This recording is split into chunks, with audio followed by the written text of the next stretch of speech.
Nobody expected that right through the 90s and into this century, China would have such a run of success.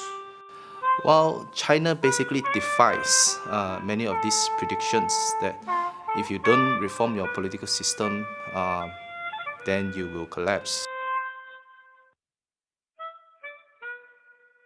It's just, there is a whole industry in the West predicting that China is going to collapse. What is ridiculous is that the people continue credibility. I mean, the most farcical is Gordon Chang, who wrote a book in 2002 called The Coming Collapse of China.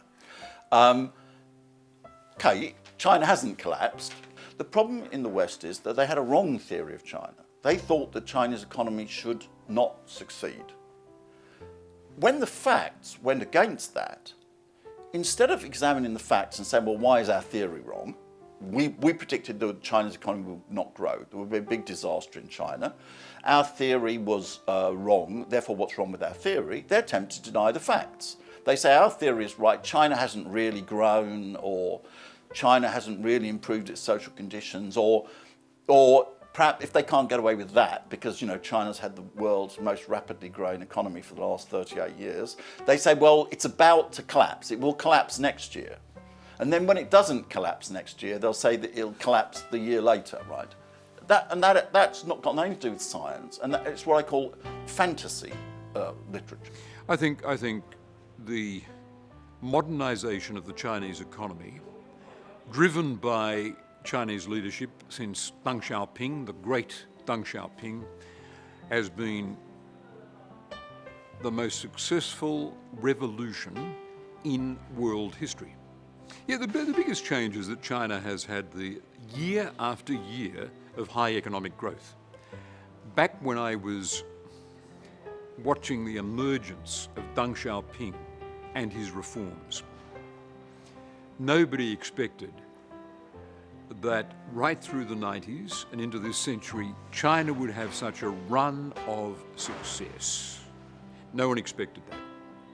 No hard landing, no economic collapse,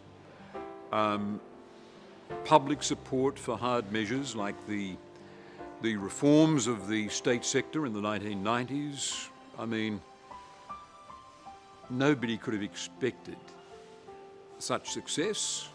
And when I hear people, especially Americans, say it's all going to come to an end, China will fall into stagnation, I say, you've been saying that for 20 years and it hasn't happened.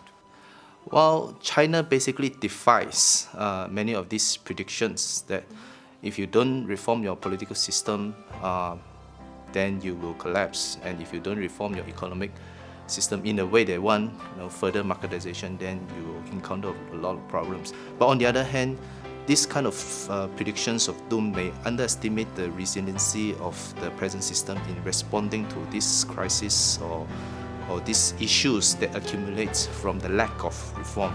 Eventually, generally, they are able to deal with some part of these issues, some of them completely gone, and then later, of course, other new issues come out, they are also able to respond. Having said that, the China's model is unique in that sense that it is able to basically today propel China to the state it is today, and we cannot say that it is a failure. In a way, China is really successful in combining what it learns from the world and its own considerations of national conditions and other things. The communist rule so far, in the way that it rebuilt the states, regenerate the economy, and then basically giving people's, the Chinese people's certain sense of confidence and in their own country. So in this sense, it's doing great. Actually, the party, is become so strong. So that's why, I tell scholars, if you look to understand China, you have to look at those facts first. Don't, you should not have an ideology biased perspective toward China. What Deng Xiaoping mentioned, 实事求是, right? This you have to take choice from facts, right? So you have to look into facts first, then you can have a judgment.